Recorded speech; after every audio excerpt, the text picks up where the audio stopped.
نحمدہ و نصلی علی رسولہ الکریم۔ چکوال سے ہمارے پاس ایک سوال آیا کہ اس حدیث کا کیا مطلب ہے کہ ہر بدعت گمراہی اور ہر گمراہی جہنم میں لے کر جانے والی ہے۔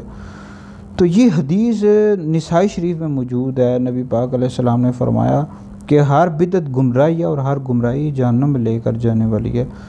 تو بھائی اس بدعت سے مراد ہے بدعت سیئہ، یعنی ہر وہ بدعت بری ہے، بدعت سیئہ ہے جو کسی سنت کے خلاف ہو، کسی سنت کو مٹانے والی ہو، تو ایسی بدعت سیئہ ہے اور ایسی بدعت جہنم میں لے کر جانے والی ہے۔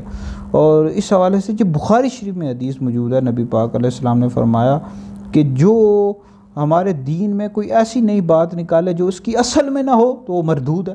شیخ عبدالحق محدث دہلوی رحمۃ اللہ علیہ نے اشیاء الامات میں لکھا ہے، یعنی بدعت یعنی وہ بدعت جو اصول اور قواعد سنت کے مطابق ہو، یعنی شریعت اور سنت سے نہ ٹکراتی ہو تو وہ بدعت حسنہ ہے، اور جو شریعت اور سنت سے ٹکراتی ہو تو وہ بدعت سیئہ ہے، یعنی گمراہی والی بدعت ہے۔